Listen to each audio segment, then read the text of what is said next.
people want to know how to stop the laziness, and they want to know how to stop the procrastination. The Marines have a saying, everybody wants to go to heaven, but nobody wants to die. And that's just real. At the center of bringing any dream into fruition is self-discipline. Here's the next one, believe in yourself. Yes, you got to believe in God, and you got to believe in the community, and you've got to believe in the possibilities. You've got to believe in the economy. You've got to believe that tomorrow can be better than today. But here's the big one, believe in yourself. There isn't a skill you can't learn. There isn't a discipline you can't try. There isn't a class you couldn't take. There isn't a book you couldn't read. If it's written in some other language, you just get it translated and read it. When you let the discipline slack, you know the feeling weak and defeated, and you know that you're falling behind. So get to know those two different types of feelings and ask yourself which one you want to feel in 10 minutes or in a half an hour. When the thing is done, when the discipline has been implemented, remember what that feels like, and then remember that those minutes and those hours, they turn into weeks and months and years, and holding the line in those critical minutes will put you in an infinitely better place, physically and mentally, if you maintain the discipline. So work through the weakness, fight through the temptation, hold the line. Hold the line, maintain discipline. It is not easy, but it is worth it, because discipline equals freedom. You know, something as simple as food and eating, it's not about your body as much as it is about your mind. It's getting command of your mind to be able to choose actions that are in your own best interest. Every day, we are choosing that's not in our own best interest, right? So if the world is attacking you and the world wants to fight you and the world's trying to hold you down, so you're gonna kick yourself in the balls? You're gonna stop yourself from getting what you dream. Self-discipline is the center of all material success. You cannot win the war against the world if you can't win the war against your own mind. Ask for wisdom. This is communication of the highest source. Ask for wisdom. Ask for wisdom that creates answers. Ask for the wisdom that creates faith, to believe things are possible.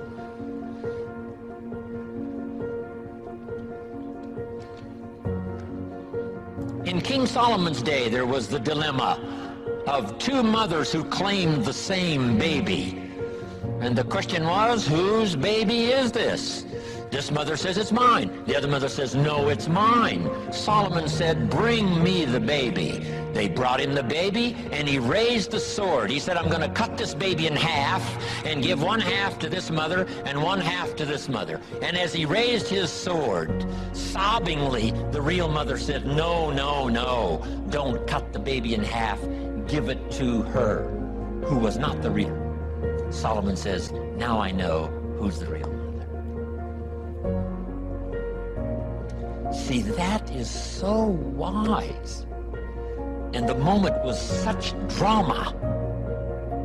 But Solomon, the wisest of the wise, knew what to do to settle the deal. Ask for wisdom to deal with the challenges of today and tomorrow, to deal with the challenges your family brings you. Don't wish it was easier, wish you were better. Here's the next one, conserve your time. I must learn to do this. How much time have I got left? Not an unlimited supply. How many of these weekends can I do? Not 1,000, just a few, maybe a handful. Sometimes we get faked out. Bill Bailey says, the average person says, I got 20 more years. No, Bill says, you got 20 more If you go fishing once a year, you've only got 20 more times to go fishing. Not 20 years. That fakes you out. I got 20 years. No, 20 times. See, that brings it right down to the real stuff. 20 times. How many more seminars like this? Not 1,000. A few. Just a few. So would I mumble and stumble? Would I give you less than my best when I've only got a few more to give? And the answer is no, of course not. If you're a person of some dignity and quality, you wouldn't let that happen. Next, invest your profits. We're going to talk now about this before the weekend is over on financial independence. And I'm going to give you some excellent advice.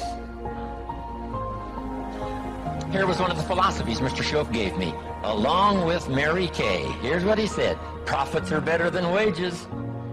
Profits are better than wages. Wages make you a living. Profits make you a fortune. Mary Kay and I went for that. Wow.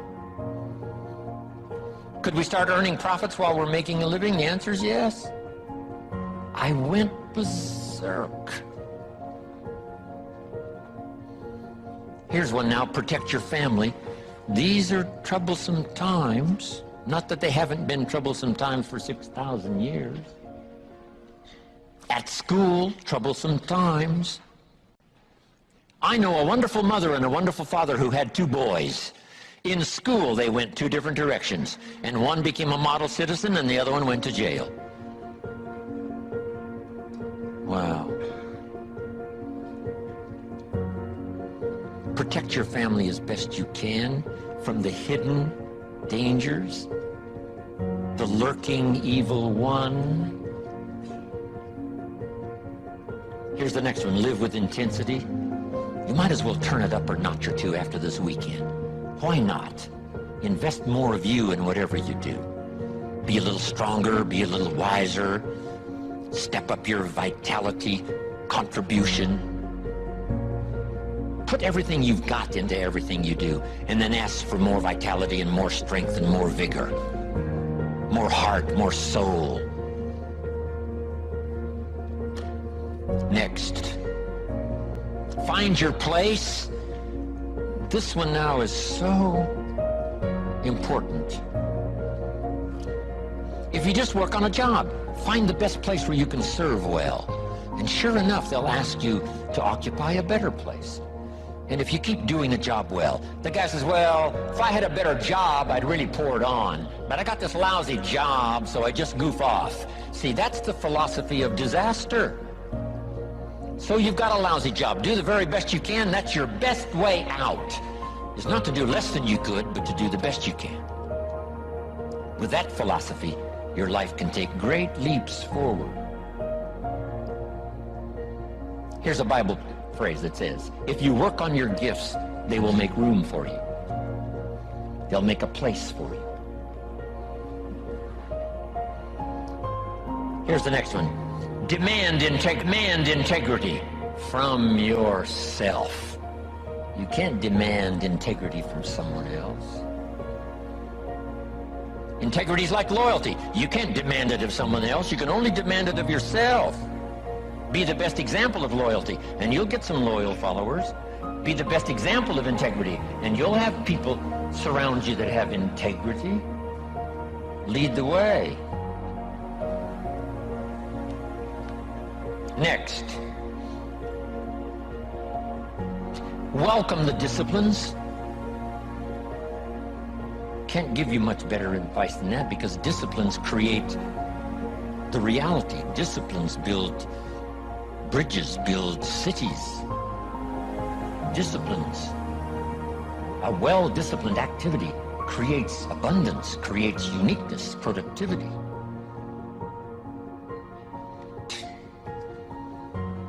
Fight for what's right. It's a fight we're in. The storyteller says, and there was great war in heaven.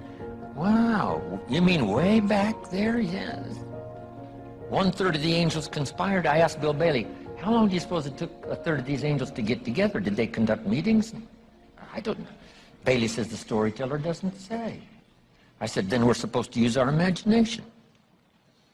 I don't know.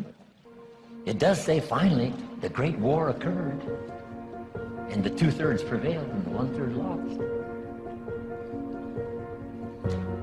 One of the writers of later scripture, here's what he said: I fought a good fight. See, that's extraordinary to be able to say. I fought for my kids, and I fought for what was right, and I fought for my good health, and I fought to protect my company, and a good career that would bless my family. I fought a good fight. It's good to fight. The encroachment. Opposites are in conflict, and we're in the middle. And if you want something valuable, you got to fight for it. Then this writer also said, not only have I fought a good fight, and I'll finish with this, and I got a much longer list, but maybe I can cover these at another time. He said, I fought a good fight, and I kept the faith. See, that's the deal. Keep faith with your family. Fight like crazy and keep faith. Fight the enemy and keep faith. Fight illness and keep faith. Fight the evil and keep faith.